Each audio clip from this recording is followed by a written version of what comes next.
Hi, this is StrategyCast, where smart marketers and bold business thinkers share the plays behind brand breakthroughs. I'm Lori Jones, President and CEO of OSEP Communications. If you've been struggling to stand out in an age when clicks are disappearing and algorithms decide who gets seen, today's conversation will show you how to rise above the noise. You'll learn how to make your marketing more human, how to build credibility that earns attention before the click, and how to create momentum by leading with meaning instead of metrics. Our guests, Tanya and Tony Thorson, authors of Get Off Your Mass in a Zero-Click Era, share how curiosity, emotional intelligence, and resonance are redefining visibility and growth. They'll walk us through the Poise framework, a people-first model that helps teams move with rhythm, not reaction, and shows why the future of marketing belongs to those who listen before they speak. A competitive edge starts with strategy, and strategy starts with knowing how to develop one. StrategyCast is a leading marketing podcast that serves up strategic insights, trends, and tips to help separate your business from the pack. Tune in weekly as host Lori Jones interviews bold marketing leaders who have priceless wisdom and are willing to share. Each episode explores cutting-edge approaches that have proven instrumental in transforming brands into industry trailblazers.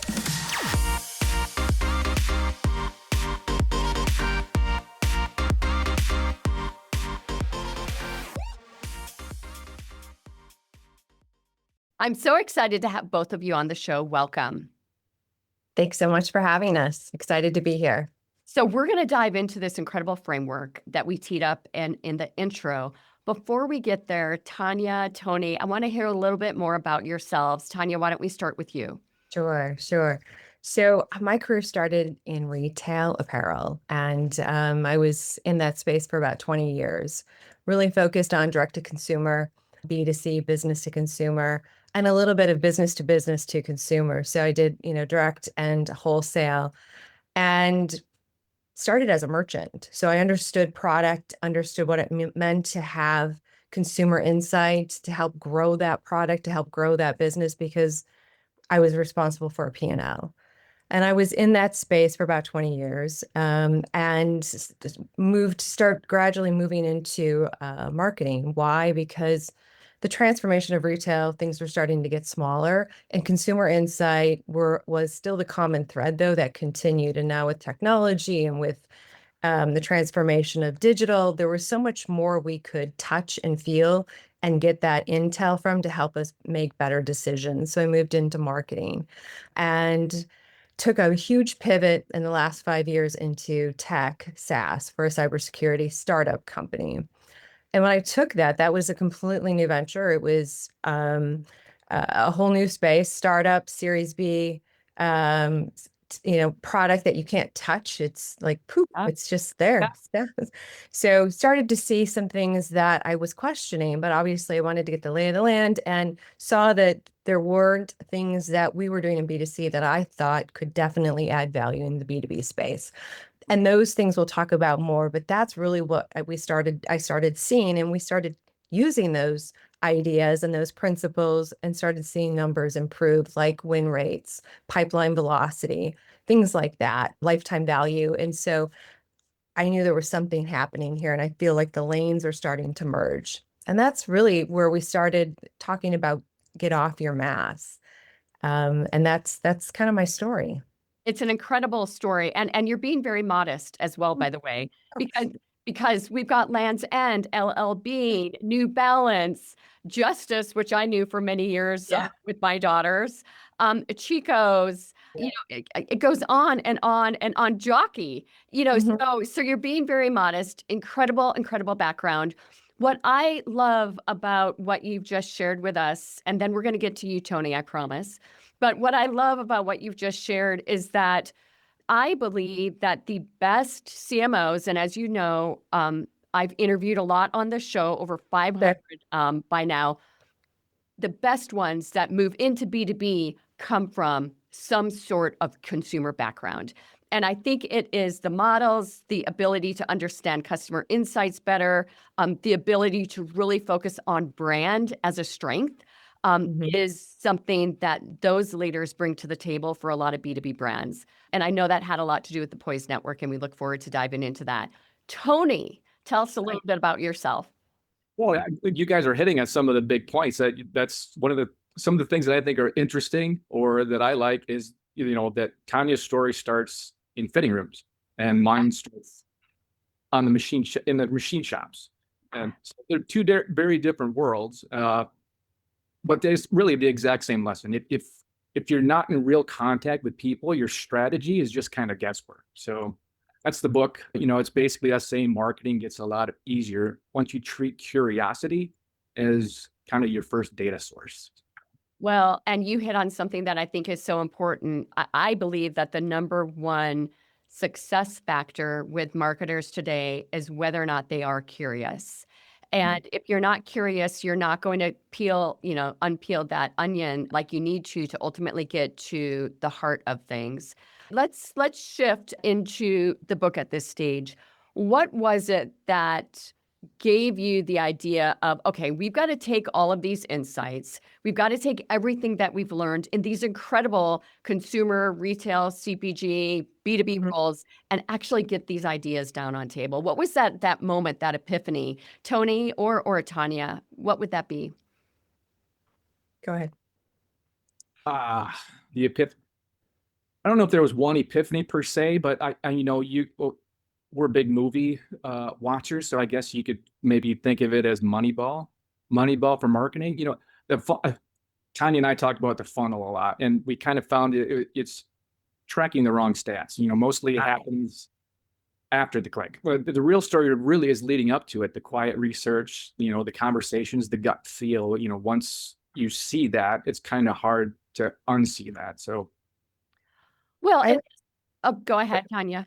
I was going to just add to that. The customer has changed today in B2B.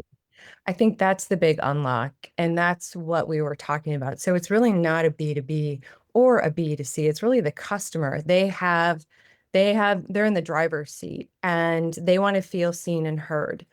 They don't want to be passed along this linear funnel, which, by the way, I don't know any person who said, hey, I'm in the awareness funnel or awareness stage. Now I'm going to go to the consideration.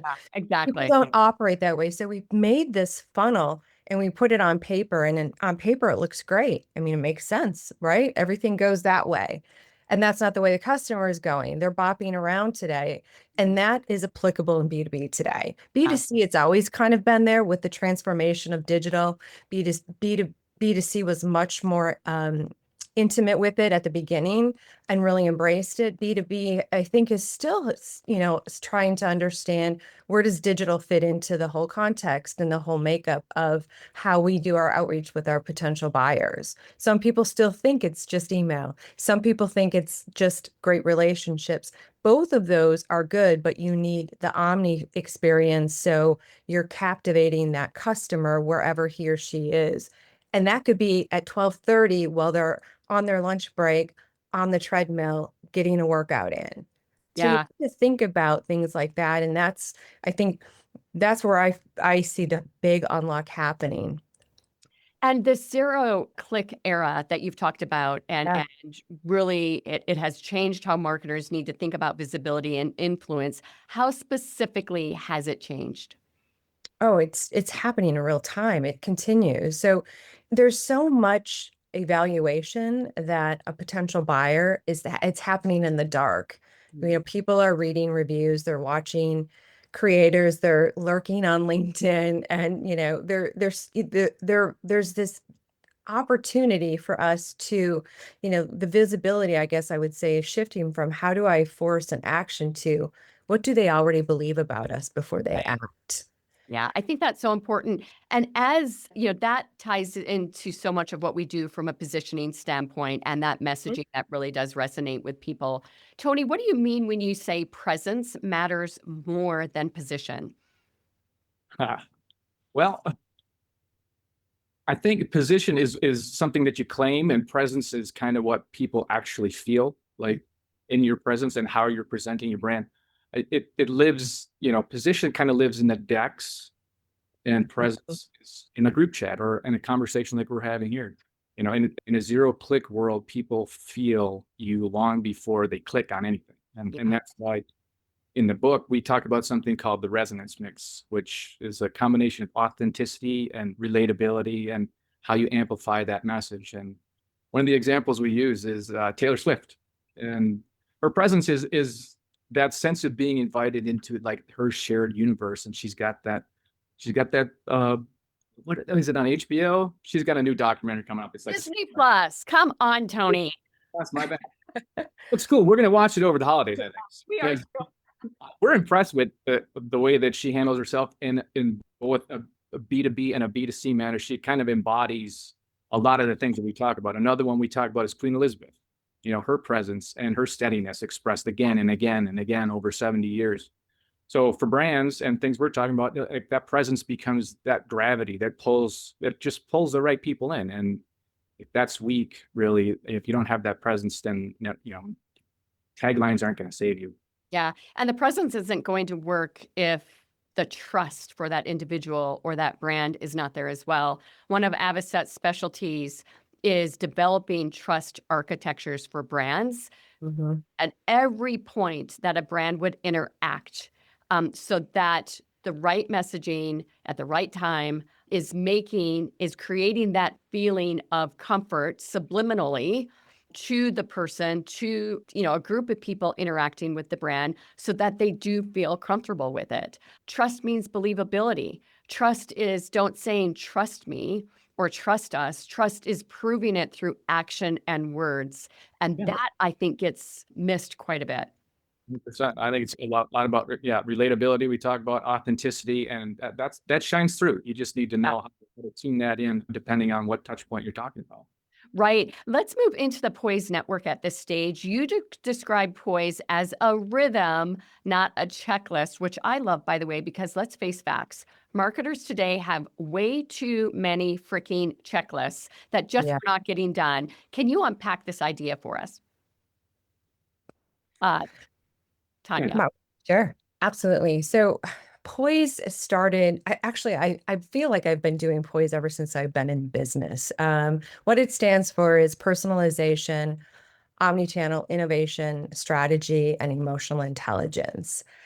You know, the way we look at it is it's really more about having the customer center in front. And personalization today is so important, especially as we see AI becoming such a strong more influencer in how we make decisions and influence potential buyers. And so we have to understand that personalization is key. And so it's not putting just creating a blank template and putting someone's first name in it. On it, right? It's really about understanding that person's business, doing some homework up front, and going in with more of a thoughtful, influential email or phone call, however you choose that. So the person on the other end can say, "Oh, they get me. They see me. They hear me. They feel me. They know what some of my pain points may be." And that to me is, I think, so important today. And that's their word, get off your mass. It's stop mass marketing. You know, it's more about being more specific and more thoughtful behind how you're messaging. So let me give you a quick example of this on behalf of myself and my pharmacy at Safeway. I picked up a prescription the other day, and on top of the prescription, which has absolutely nothing to do with what I'm about ready to say, is a sticker that says pneumonia. And the reason I've not had a pneumonia shot, and there is supposed to be a lot of respiratory illness this season. So they interjected what they know I need to have done, and in a very, very personalized way. Some would say it's not, but my gosh, they reminded me that I need to go get a pneumonia shot. I mean, to me, that is knowing, and that is personalization beyond such an atypical approach from a pharmacy, nonetheless. So that to me created so much meaning, so much like just a sense of belonging. like they really care about me. It's not just a number. It's not just selling something. It's a really direct reminder about, you know what, this is important to you. It should be. So it's important to us. But I think that sticker is a little symbol. It's a good symbol of humanity. In our book, It we is.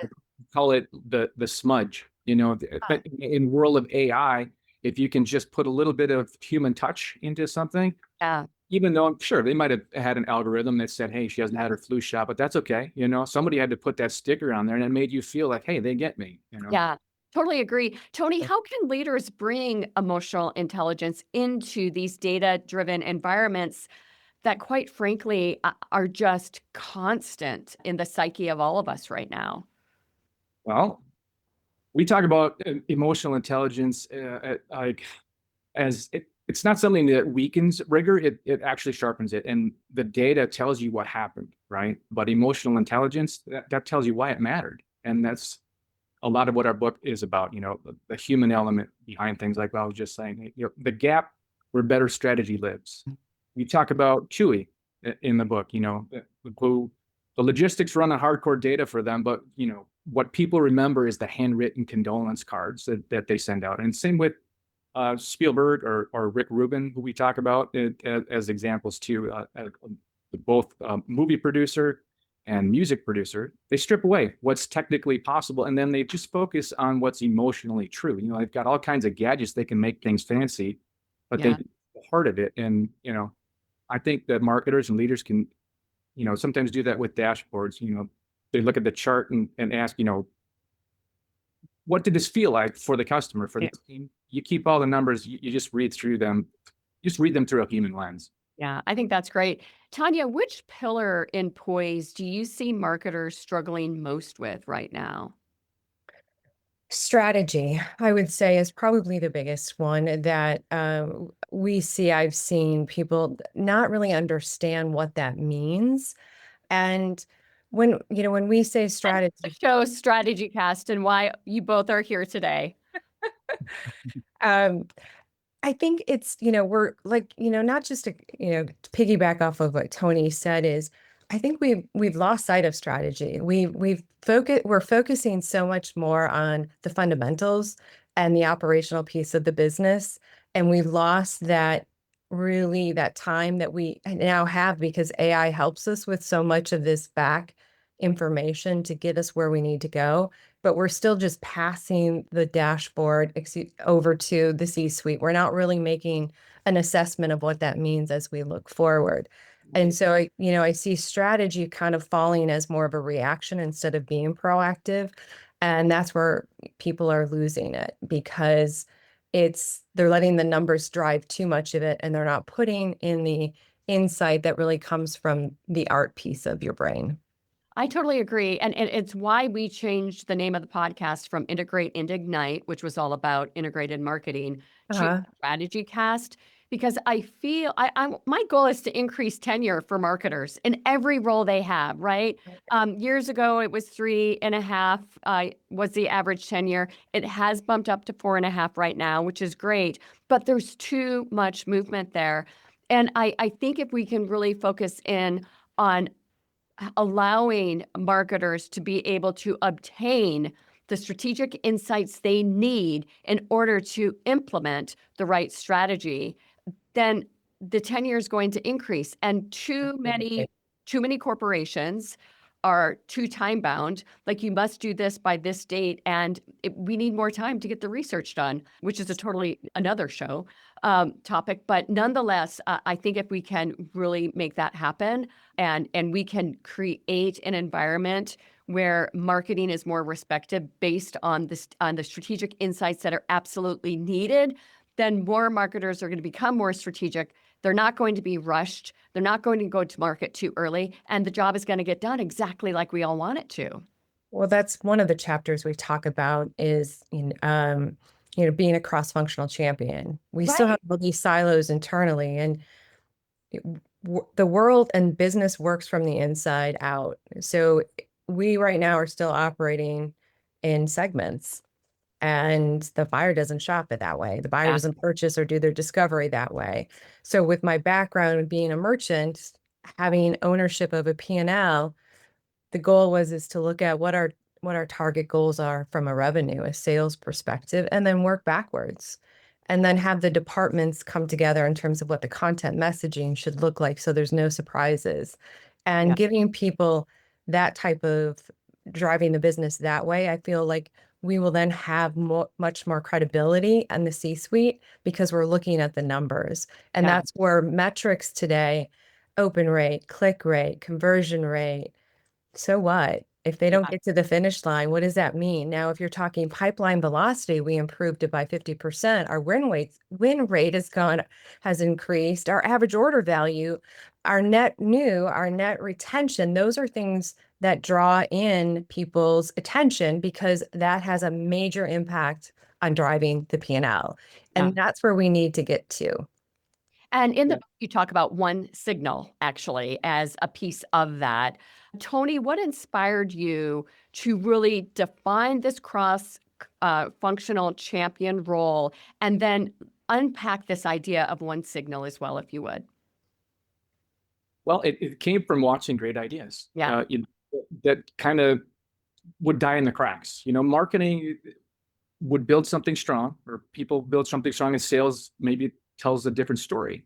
And then maybe product will ship something else, and customer experience would be, maybe they're following up or they're apologizing. So everyone has part of the truth, and no one really owns the signal. And that's why we're thinking about like that cross-functional champion who can communicate that. And we talk about SpaceX mission control. We talk about Kris Jenner, and her crew around Skims. So we kind of got a little bit of my world, a little bit of Tiny's world. And we even talk about Dunder Mifflin, from The Office. So and all of those, there's like a small crew, there's keeping the story coherent across, disciplines. And that's what we call the cross-functional champion. They live in that space between job descriptions, and they translate, they connect dots, they protect the integrity of the entire experience.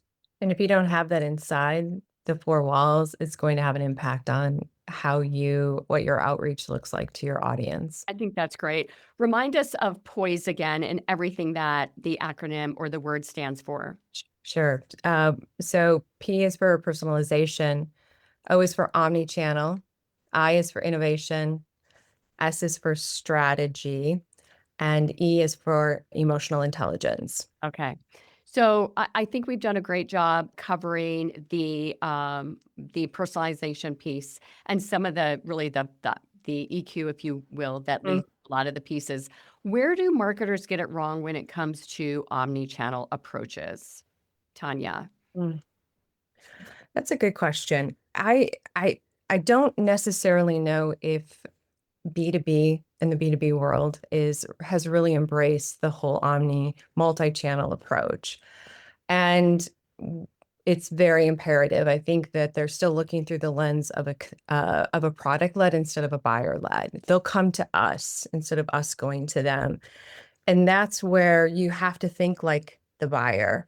Right. And so instead of putting on a call to action, which I saw when I first started working at the SaaS startup, request a demo. Well, who has time for 45 minutes to sit on a demo? But wait, what if we do a recording of this live demo and they can watch it on their own time?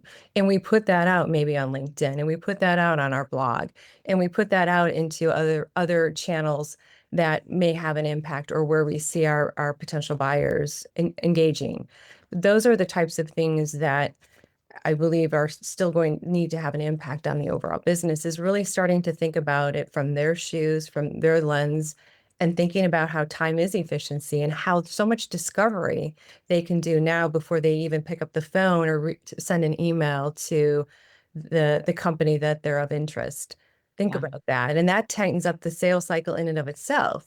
In theory and in practice, if you're starting to feed information, so the customer is starting to see the credibility, the trust, the solutions, the ease of what you're doing for them, the likelihood of them coming to you is going to be much greater, and you're going to shorten up that pipeline velocity cycle.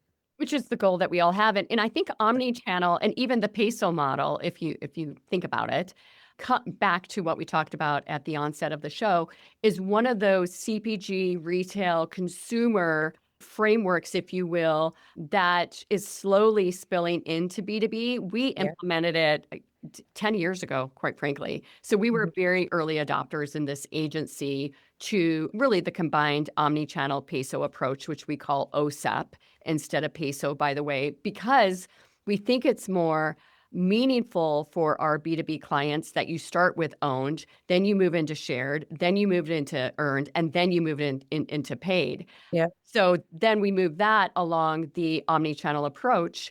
And that is really where I think success happens. Tony or Tanya, do you have an example of one of your great past roles? Because you both have so many wonderful ones where omni-channel really was the icing on the cake that created the lift that was needed, shortened the sales cycle, and really created the impact that ultimately the board or the CEO was looking for? I can speak to that one. I have a few, but the one that I saw happen was when I was at Jockey International. And this was in 2012, 2014. So you have to think about back in that time, which was over 10 years ago, but the world was so different. But we were primarily direct, wholesale, and very traditional in our marketing space. And my big opportunity was to drive the women's business. We were selling things, but we were selling them at markdown. And so we weren't positioning ourselves as a strong leader in the sleepwear business. We weren't positioning ourselves as the go-to because we weren't putting ourselves out there in all of the channels that our potential buyer was at. So well, and moreover, if you think about it, Jockey's position at that time, I assume, or really the perception it had, was that it's men, that it's a men's product. So you're really trying to transition from a men's product to female. Absolutely. Absolutely. And so the whole scope of how we drove the business, the go-to-market strategy, was really a focus on digital and really pushing the website and giving the website a lot of materials and tools to help create that story and that narrative of how pieces were versatile, how sleepwear wasn't just you go to bed in it and that's it. They wanted to see it take a step further. And so we created a lot of imagery and a lot of virtual modeling to help with that, coupled with making sure that the stores, we still at that time, stores are very important, making sure that the associates understood what our message was and that there was clarity. And so the consistency of the messaging was across all of those channels. So they were speaking the same tune and we're all on the same page. Yeah. And what happened with us is this was so monumental because we were able to fix the product. It was old, stodgy, old women's dated looking prints and patterns and flannels. And we gave that a facelift. And we sold out of our December receipts. I know this is a merchant to me. Sold out of our December receipts at the end of November and had to start moving January receipts up. So you can only imagine what the P&L looked like. We weren't selling at markdowns. We were selling at full price, and we were giving the customer exactly what they wanted. Yeah. And that shows to me that it wasn't linear. It was much more omni. It was much more about putting the voice of the customer center in front and keeping our messaging and our story and narrative consistent across any place that they were at. Well, a perfect example of the Poise framework that you've built today, if you think about it. And that was at a point in time where personalization wasn't discussed the way it is discussed now. Really, I think data is what led to quote unquote personalization. And yes, it did start with Dear Lori in an email. Which is so rudimentary if you think about it, but a little novel at the time that we had the ability to do that with the tech stacks changing. But really, if you take a look at the Poise network, the strategy, the insights that you gained in order to personalize the product that was meaningful instead of having the staunchy stuff to something that was more avant-garde or whatever, relevant to women together, that is a form of personalization. People don't look at it that way through the product lens. Absolutely not. And we had focus groups, we had the insight, and we were talking to real women who had real issues and were transparent. And today it is much more data driven. And I think we've taken that too far personally. I think we have to come back and kind of be more center with our decisions because of as I mentioned earlier, we're just becoming so transactional, just passing the stuff along and not really thinking about the true buyer. Yeah. Tony, I want to go back to something that you said earlier today, and we're almost out of time here.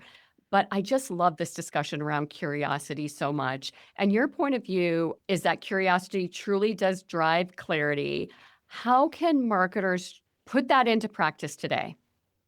Yeah, we have a whole chapter on curiosity. That's our, after the intro, it's chapter 1. We think of curiosity as the ignition switch, really. It keeps you from building beautiful strategies that nobody needs, right? And so practically it means watching where people hesitate, where they adjust, what they avoid. In the book, we talk about something really simple. We just call it the reflection rule. If it's messaging that works on you, pay attention to that and do that. And if it doesn't, you need to. If it doesn't, it needs to clear. Recalibrate. With others. I'm sorry. Recalibrate. Yeah. Oh, I'm sorry. Yeah. If it doesn't, it clearly lands with others. Get curious instead of judgmental. Yeah. Tanya's tankini that she worked on at Land's End, it came from watching women adjust suits. And my gauge, the Litech gauge, it came from a founder that was fiddling with lipstick. Yeah. And he was wondering, why can't a tool feel this smooth? So those little questions that compound into big breakthroughs, and it starts with curiosity. That's great. And I want to go back to one thing we touched on very briefly, but I want to make sure that the audience understands it very, very well, because I think this is key. Tanya, you talked about, all these numbers that we're looking at, but the single signal is what is really, really important. Just break that down for us very quickly. The signal is really, it's about the signal is the person today. Right.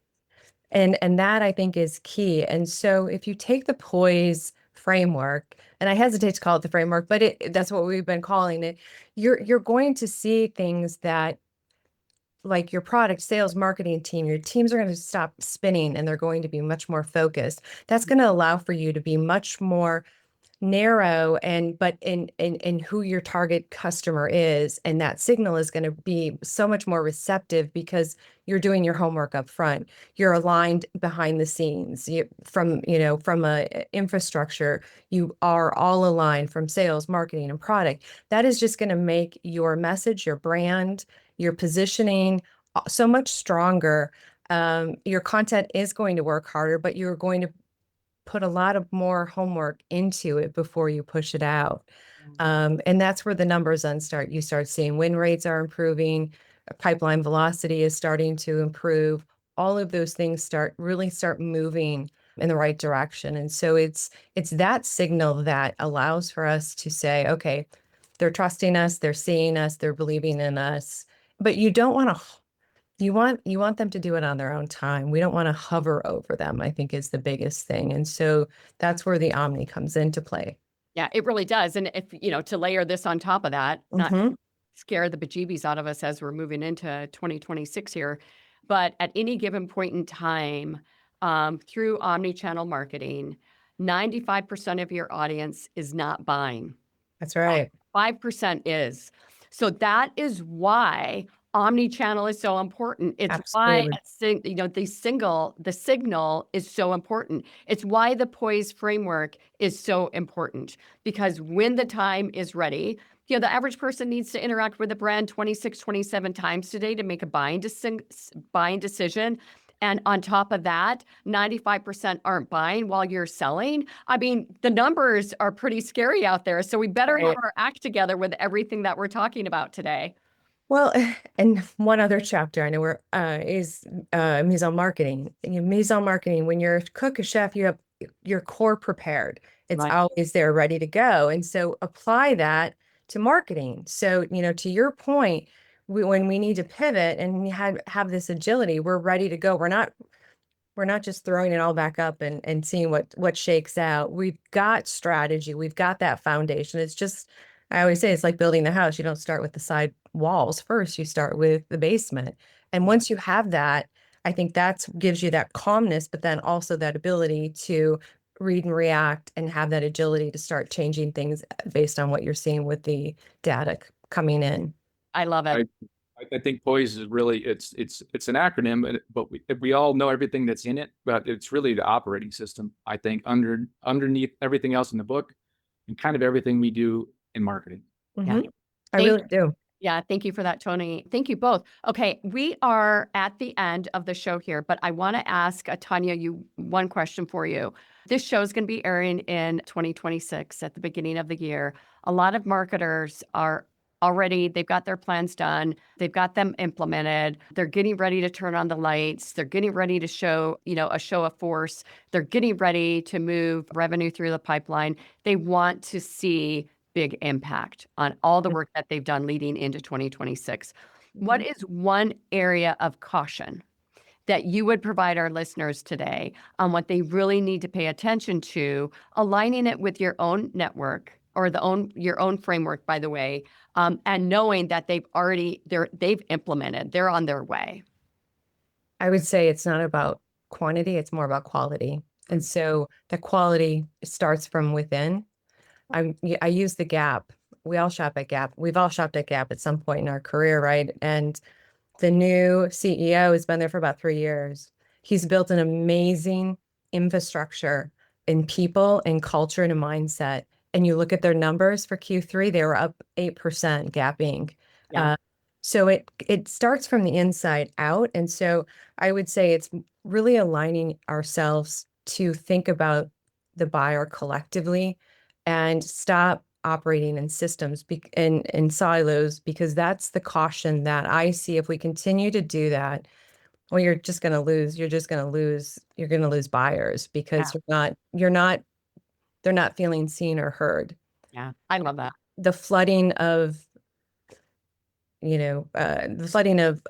content is not really it's not going to help. It's only going to add more confusion for the end user. Could not agree more. Tanya and Tony, thank you so much for your appearance today. What is the best way for our audience to get in contact with you? Sure.